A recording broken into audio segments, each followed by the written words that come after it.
Assalamualaikum warahmatullahi wabarakatuh. Halo semuanya, perkenalkan nama saya Rio Rehan Sukardin dari Prodi Pendidikan Jasmani Kesehatan dan Rekreasi.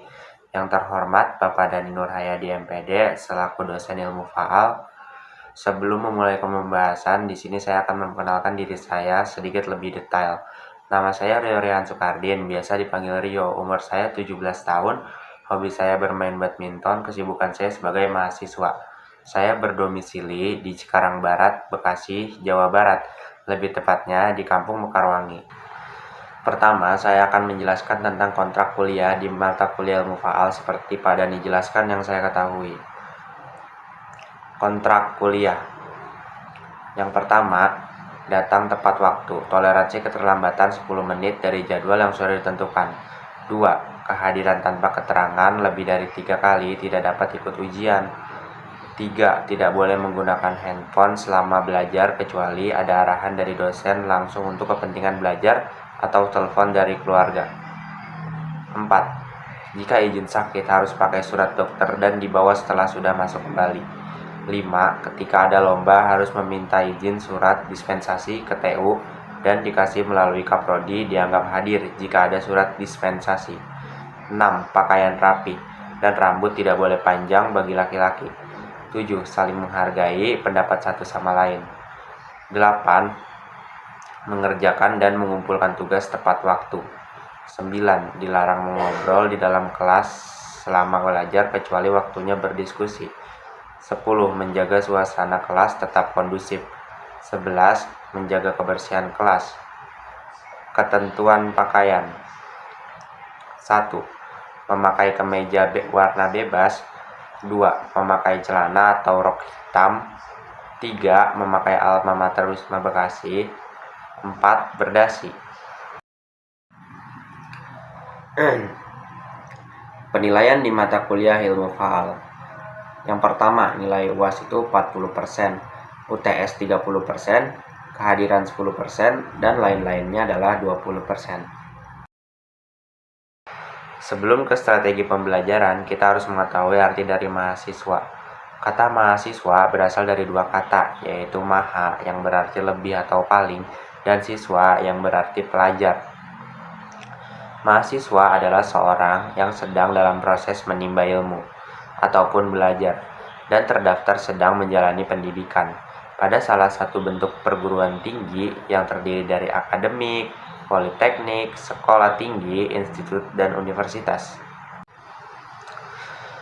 Secara umum, mahasiswa memiliki 5 peran dan fungsi sekaligus label yang dimiliki oleh mahasiswa.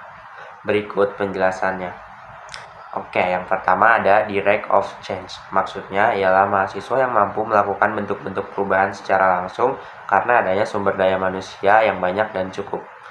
Yang kedua ada agent of change, ialah mahasiswa yang mampu menjadi sosok dari agent perubahan menjadi sumber daya manusia yang mampu membawa perubahan. Dan yang ketiga ada iron stock. Maksudnya ialah bahwa seorang manusia adalah sumber daya manusia yang tidak akan pernah habis. Yang keempat ada moral of force. Diartikan bahwa mahasiswa adalah kumpulan dari banyak orang yang diharapkan memiliki moral yang baik karena memiliki pendidikan, pengetahuan maupun ilmu yang tinggi. Yang kelima ada social control.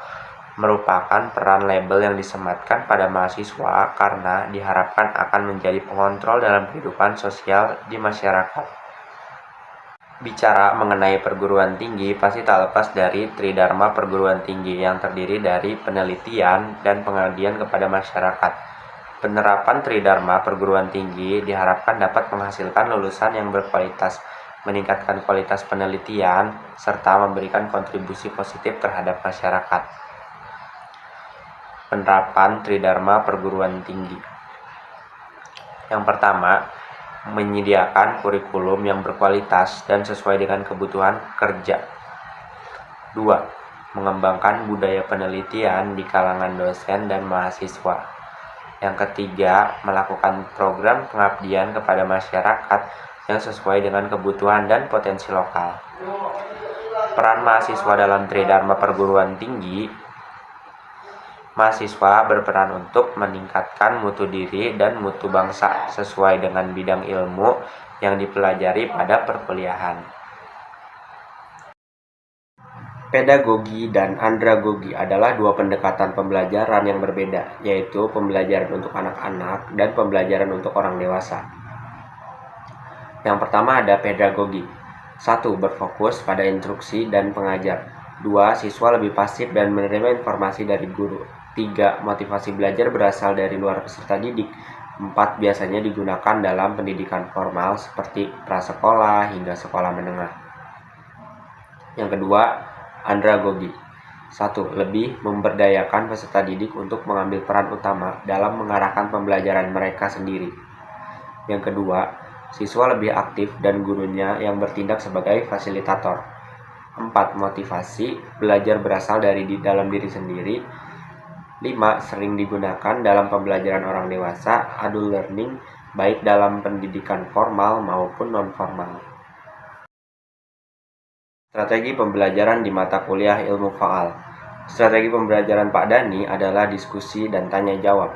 Pertama-tama, sebelum memulai pembelajaran, biasanya Pak Dani sudah mengirim materi berupa file yang mau dibahas 1 hari sebelum pertemuan mata kuliah beliau.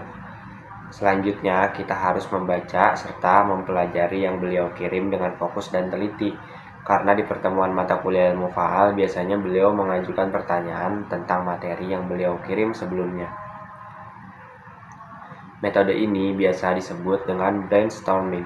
Tujuannya untuk mengumpulkan gagasan. Cara ini biasa digunakan untuk mencari ide agar mendapatkan solusi dari sebuah permasalahan tertentu.